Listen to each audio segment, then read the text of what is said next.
Hello friends, ഇന്നത്തെ എൻ്റെ ഈ ഒരു വീഡിയോ ഉണക്കമുള്ളനോണ്ടൊരു ചമ്മന്തി പിടിക്കാനാണ്. അപ്പോൾ അതിനായിട്ടൊരു 200 ഗ്രാം മുള്ളം വാങ്ങിയിട്ടുണ്ടായിരുന്നു, കുറച്ചെടുത്തിട്ടുള്ളൂ. അപ്പോൾ അതൊന്ന് കഴുകിയെടുക്കാം. അപ്പോൾ ഫ്രണ്ട്സ്, മുള്ളം കഴുകിയൊക്കെ കൊടുത്തിട്ടുണ്ട്. ഇനി അതിനെ ഒന്ന് ക്ലിയർ ആക്കി എടുക്കണം. അതിന് കുറച്ച് മുളക് പൊടിയൊക്കെ ഇട്ട് സെറ്റാക്കി എടുത്തിട്ട് നമുക്കൊന്ന് വറക്കാം.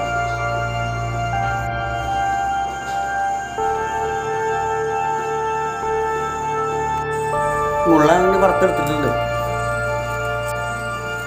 കുറെ കുടഞ്ഞു പോയി, കുഴപ്പമില്ല. നമുക്ക് അതിന് തല മാത്രമേ ഉണ്ടോ. അപ്പോൾ ഫ്രണ്ട്സ്, നമുക്ക് ഈ മുള്ളൻ്റെ തല ഈ മിക്സിയുടെ ജാറിലേക്ക് ഇടാം. തല മാത്രം എടുത്താൽ മതി. അപ്പോൾ ഫ്രണ്ട്സ്, ഇത് പച്ചമുളക് എടുത്ത് ഇത് പൊട്ടിച്ചു കൊടുക്കുന്നതാണ്. പച്ചമുളക് എന്ന് പറഞ്ഞാൽ നമ്മുടെ പച്ചമുളകത്തെ കടലാസ മുളക്, ചീനമുളകത്തെ ഒരു വലിയൊരളപ്പ് അവിടെ നിന്ന് പൊട്ടിച്ചു കൊടുത്തിട്ടില്ല നമ്മുടെ അവിടെ. അതാണ് മുളക് 4 നടുന്നുണ്ട്.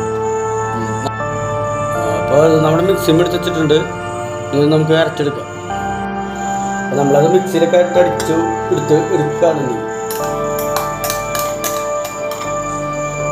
അടിപൊളിയായിട്ടുണ്ട് ചമ്മന്തി. നമ്മുടെ മിക്സിയിലിട്ട് അടിച്ച് നമ്മൾ ഫുള്ള് എടുത്തിട്ടുണ്ട്. ഇതിലൊന്ന് കുറച്ചിങ്ങനെ തപ്പും തടികളൊന്നും കുറയില്ല, അത് മാത്രമല്ല ഇത് ഫുള്ള് എടുത്തിട്ടുണ്ട്. ഇനി ഇതിൽ നമുക്ക് കുറച്ച് വെളിച്ചെണ്ണ ഒഴിക്കണം, പിന്നെ കുറച്ച് ഉപ്പിടണം. അപ്പോൾ നമ്മൾ എനിക്കൊരു ചെറിയ ഉള്ളിയും കൂടി ആഡ് ചെയ്യണം. അത് ചെറുള്ളിയാണ് കേട്ടോ, നല്ല സവാളയാണ്, ചെറുള്ളി. അതുകൂടി നമ്മളൊക്കെ ആഡ് ചെയ്യണം. ഒരു അല്ലി നമ്മുടെ ചെറുള്ളി തൊണ്ടൊക്കെ ഒഴിച്ച് കഴിഞ്ഞിട്ട്. അപ്പോൾ നമുക്കിനി ഇതൊരു ചെറിയൊരു ഒരലിലേക്ക് ഇടിച്ചെടുക്കാം. ഇത് മിക്സിയിട്ട് ചെയ്യായിരുന്നു, പക്ഷെ ഈ ഉള്ളിയൊക്കെ ചെയ്യുമ്പോൾ എപ്പോഴും അങ്ങനത്തെ കുഞ്ഞൊരു ഒരലിലേക്ക് ഇടിക്കുന്നത്. കാരണം പണ്ട് കാലത്ത് നമ്മുടെ അമ്മമാരൊക്കെ ഇങ്ങനെ അമ്മയും ഇട്ടിട്ടായിരിക്കും. അമ്മയൊന്നും ഇപ്പോൾ തോന്നില്ല. അതുകൊണ്ട് ഇങ്ങനെ ഒരു ചെറിയൊരു ഒരൽ വെച്ചിട്ട് അതിലിട്ടിട്ട് ഇടിച്ചെടുക്കുന്നത് അതാണ് കൂടുതൽ ടേസ്റ്റ് എന്ന് എനിക്ക് തോന്നുന്നത്, കഴിച്ചിട്ടുള്ളതാണ്. അപ്പോൾ ഇന്നൊരു നമുക്ക് ഇടിച്ചെടുക്കാം.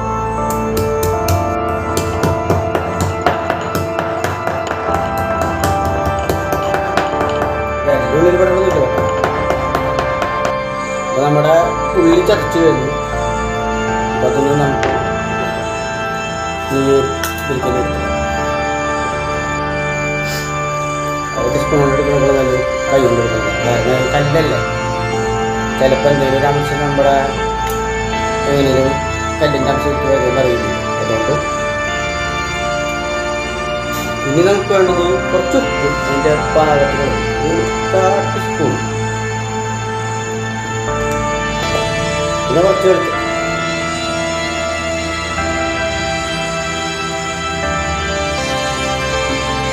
കുറച്ച് കഞ്ഞി,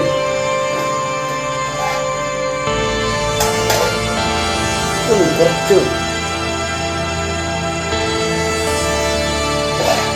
നമ്മൾ ചെറുള്ളിട്ടു, ഉപ്പിട്ടു, വെളിച്ചെണ്ണ എടുത്തു, കുറച്ച് എണ്ണ വെച്ചു. നമുക്ക് മിക്സ് കൊടുക്കാം.